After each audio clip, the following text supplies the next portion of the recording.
एक जगह को बुला नहीं सकती।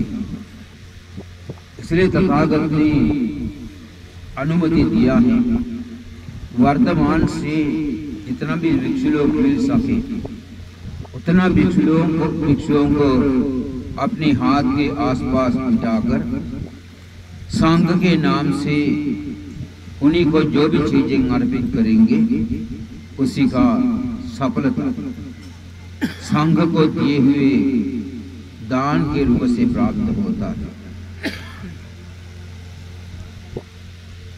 ये सफलता ये प्राप्त करने के लिए हम संघ को पहचानना चाहिए। संघ को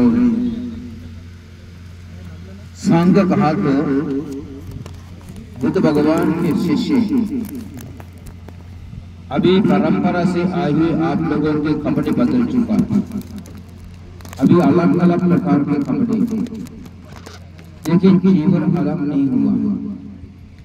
बुद्ध भगवान से लेकर आए हुए जीवन परंपरा आज भी उसी प्रकार जीवन धारण करती। कभी कभी कलर में फर्क आ सकते हैं, लेकिन जीवन तो उसी प्रकार जीवन ही।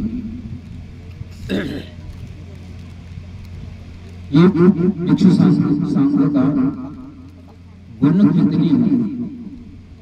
एक सारपुत्र बनने के भी अनंत गुण होता है। फिर ये महासंघ का कितने गुण होंगे ये बताना पड़ेगा। संख्या से अनंत है, गुणों से अनंत है। ऐसी महासंघ को आपने आज ये वर्षावास के समापन के उपलक्ष्य में दान अर्पित किए। दान का अर्थ देना है। देना कहा तो अपना दिल से निकाल कर देना है। हाथों से बहुत दे सकते हैं, लेकिन दिल से नहीं दिया तो उसे पुण्य प्राप्त नहीं कर सकता।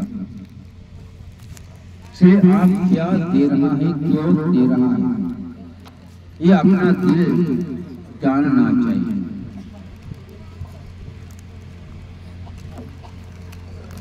यदि दिल नहीं जानता है हम क्या दे रहा है, क्यों दे रहा है, देने वाली वस्तुओं के प्रति आपके लालच उत्पन्न हो सकता है। दिल में लोभता रखकर जितना भी दान करेंगे आपको उसकी सफलता पाना मुश्किल हो जाता है। दान देने के बाद देने के फल तो कभी न कभी मिल जाता है। बुद्ध भगवान राजगिरी में थे। बिंदुसार राजा को रात में कुछ आवाज सुनी। उसी आवाज के अनुसार बुद्ध भगवान से पूछा तो भगवान ने कहा तुम्हारे रिश्तेदार ही लोग बहुत साल के पहले से दुगति में, इन लोग दुगति में क्यों गए?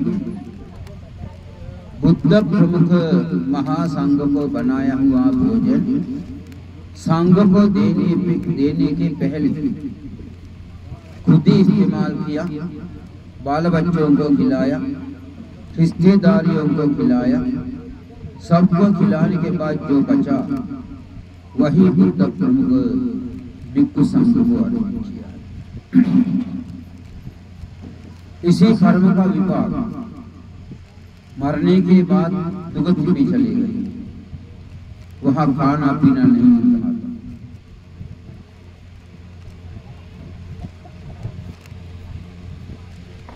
वहां पर बड़ा दुख। हमें किसी प्रकार के सुख वहीं से नहीं पा सकता है। अपनी जीवन सुख में रखने के लिए आवश्यक वस्तु पुण्य होता है। जीवन में दुख या सुख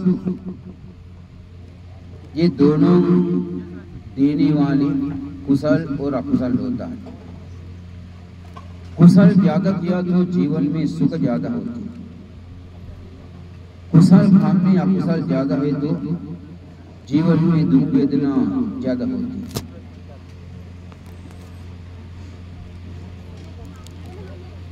हम कुशल एकत्रित करने के लिए किसी प्रकार के पुण्य कर्म आयोजित कर लेता है।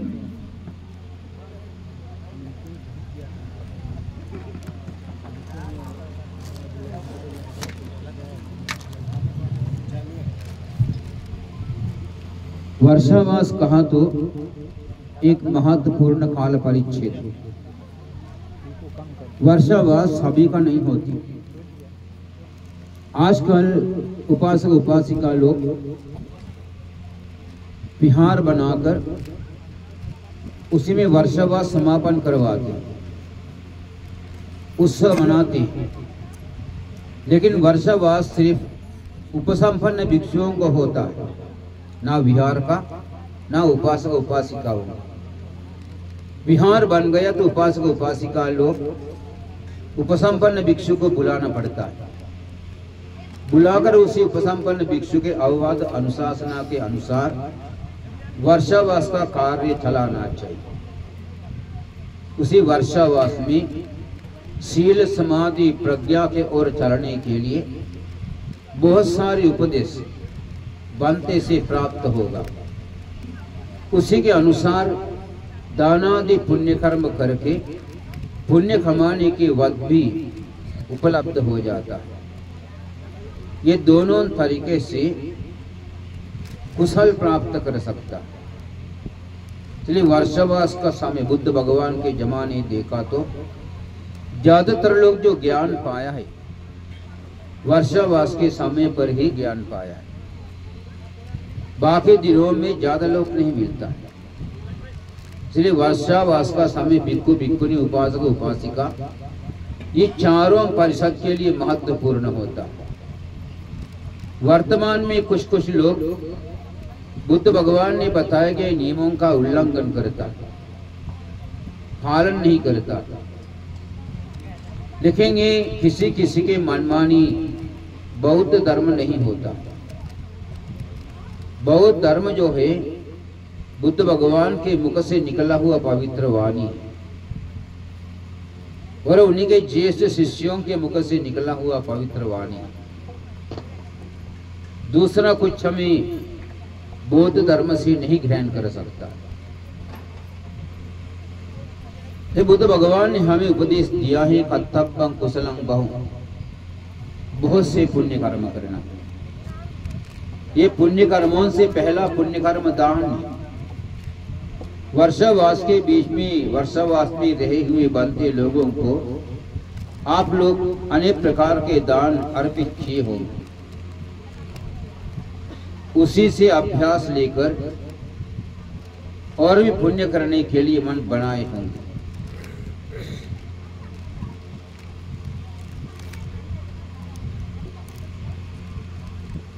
वर्षावास में दिए हुए दान,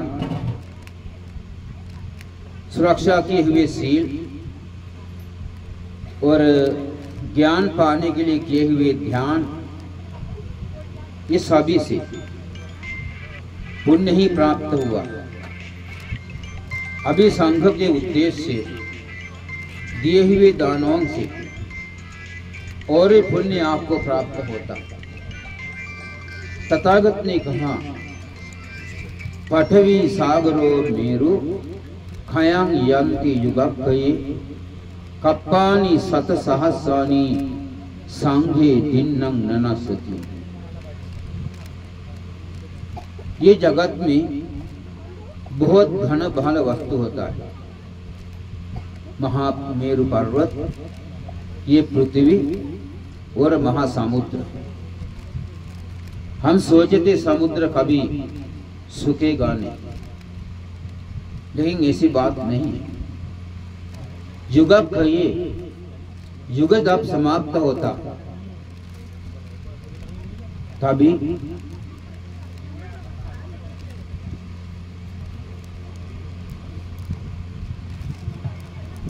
महासमुद्र के पानी पूरा खत्म हो जाता है और में पृथ्वी जलकर राख हो जाता है। महामेरु पर्वत भी गर्म होकर पिघल जाता है, कुछ भी नहीं बचता।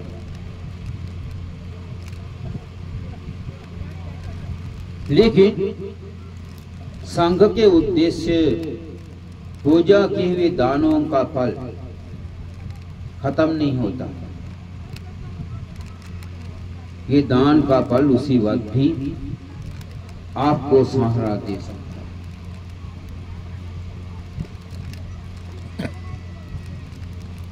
अपने अधिकार में रहने वाले अपने के आवश्यक पर रखे हुए वस्तु दान में देना पड़ता है। दान हम क्यों देते? आप लोग सोचते होंगे यदि हम भोजन दान नहीं दिया बनते लोग भूखे में रहेंगे। आपको एक बात बताना, बनते लोग भूखे रहना है तो रहने दो। बनते के पेट भराने के लिए आपको कोई जरूरत आवश्यकता नहीं। आप बनते के पेट भराने के लिए दान नहीं देना, क्योंकि आपको दान पार में पूरा करने की आवश्यकता नहीं है, तो बनते के पेट भराने की जरूरत भी आपके अंदर होना चाहिए। मुझे दान पारमिता पूरा करना है, इसलिए हमें दान देना है। आपके पार में पूरा करने के लिए आप दान देता है तो स्वीकार करने के लिए भी कोई न कोई होना चाहिए। इसलिए बंदी लोग आपके पार में पूरा करने के लिए सहायता देता है, आप देने वाले दान स्वीकार करें। इसलिए बंदी लोग आपके भोजन के अधीन नहीं समझना चाहिए। तमाम जगह पर हम देखा है लोग समझते बंधे लोग हमारे अधीन में रहता है, क्योंकि हमें उसको खिला पिलाता। भगवान भी कहा है परपटिबद्धा में जीविकाति पब्बजितिन अभिन्नम पच्च विक्किता। प्रवृत्त लोग हमेशा ध्यान में रखना चाहिए, हम परपटिबद्ध खुद कमा के नहीं खाते हैं, दूसरों दिया हुए वस्तुओं से अपना जीवन चलाते हैं, वो भी बनते लोग ध्यान रखते हैं। इसलिए आपको आपके चित्त में उत्पन्न हुए लोभ, द्वेष, मोह, ईर्ष्या, अहंकार आदि पाप चेतनाओं को खत्म करने के लिए ये दान आदि पुण्य कर्म होता है। सभी पुण्य कर्मों से पहला पुण्य कर्म दान है। इसलिए दान का पुण्य कर्म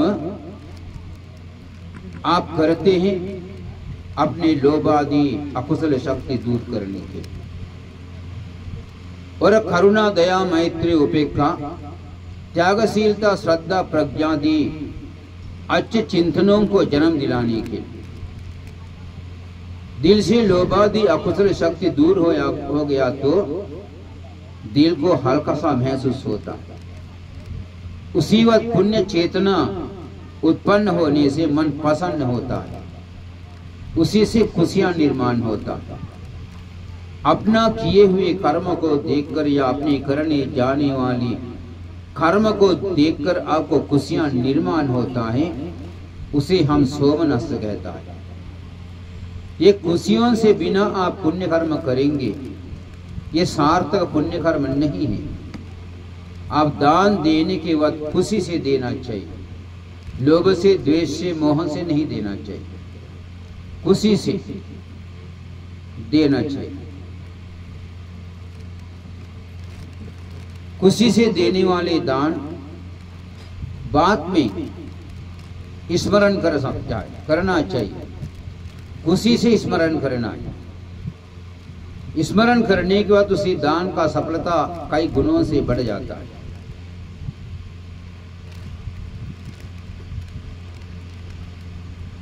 उसी दान का सफलता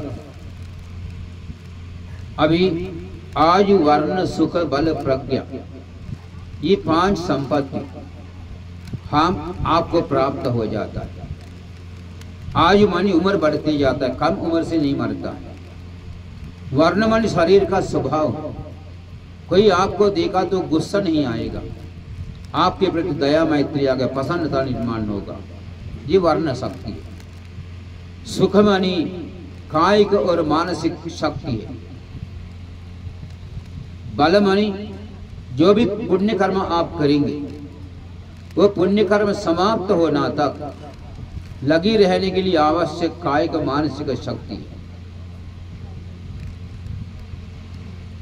प्रज्ञा कहा तो ये सारे वस्तुओं के, सारे प्राणियों के यथार्थ देखने का ज्ञान है। और भी ये सारे पुण्य पार में पूरा करके संसार से मुक्ति पाने के लिए किया है, ऐसा समझने वाला ज्ञान भी प्रज्ञा होता है। ये शील समाधि प्रज्ञा आर्ष्टांग मार्ग। आप दान देने के पहले शील ग्रहण किए, अष्ट शील ग्रहण किया हुआ है। इसलिए उपासक उपासिका के रूप से पुण्य कर्म करना बड़ा सफलता होता है। इसलिए महामेरु पर्वत पिघल जाता है, समुद्र सूख जाता है और पृथ्वी जलकर खत्म होता है, संघ के उद्देश्य दिए हुए दान का फल खत्म नहीं होता। इतनी सारी फल प्राप्त करने के लिए आपको पुण्य कर्म करते रहना पड़ता है। पुण्य कर्म करने के लिए पुण्य चेतना दिल में उत्पन्न होना चाहिए। हम दूसरों की तरफ नहीं देखना चाहिए, अपनी तरफ देखना है। अपनी आप को अच्छे से रहना है।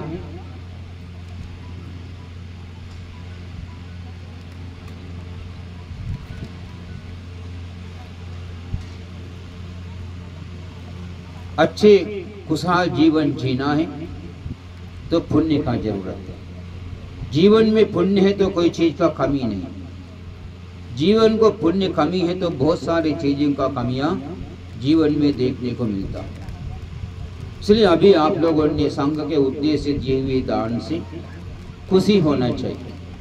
हमने बड़ा दुर्लभ रूप से प्राप्त होने वाले मनुष्य जीवन से अच्छे पुण्य कर्म किया,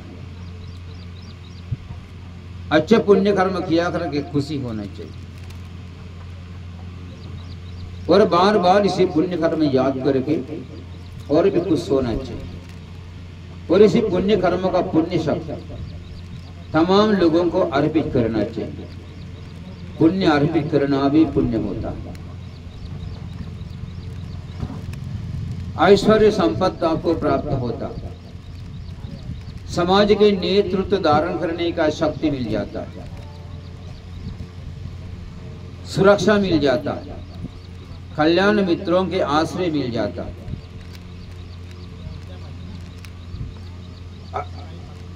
लंबी उम्र मिलता है, बीमारियों से दूर होता है, अनेक अनेक प्रकार के परिष्कार आप दान दिए। ये सभी विकसित जीवन के लिए आवश्यकता है, तो उससे भी आपको इस्तेमाल करने के हर वक्त पुण्य ही प्राप्त होता है। अभी देखा बंते जी के वर्षावास के समापन के शुभ अवसर पर ये किए हुए पुण्य कर्मों से जो पुण्य प्राप्त हुआ, ये पुण्य अर्पित करके और बढ़ा सकता है। इसलिए सभी देवतागण ये पुण्य स्वीकार करें, स्वीकार करके खुश हो जावे, सबको सुरक्षा बना देंगे, आशीर्वाद करें। देवता अपनी पारमिता पूरा करके निर्वाण सुख पाए। आप लोगों के नाम से, ये बंते जी के नाम से, पूरे भिक्षु संघ के नाम से जो भी लोग अपने जीवन छोड़कर चले गए, सारे लोग के पुण्य स्वीकार करें स्वीकार करके दुख में है तो छुटकारा पाकर सुख में आए, सुख में है तो और भी सुख प्राप्त करें, संसार में कभी किसी प्रकार के दुख में न जाए, उन्हें अपनी पारमिताओं को पूरा करके निर्वाण सुख पाए। आप सभी को जन्म दिए माँ बाप, शिक्षा देने वाले गुरुजनों, सहायता देने वाले साथियों, पूरे विश्व के लोग पुण्य स्वीकार करें, पाए गए जीवनों से दुख में है छुटकारा पाकर सुख में आवे।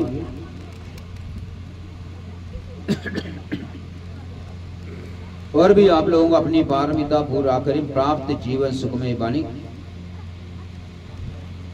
सारे अपेक्षाएं सफल बने, पारमिता पूरा करके दुख संसार से मुक्ति पाने के लिए सबको ये पुण्य सहायता करे। उसी अपेक्षा के साथ मेरा 2 शब्द समाप्त करता हूँ। सबको जय हो, मंगल हो, कल्याण। साधु साधु साधु।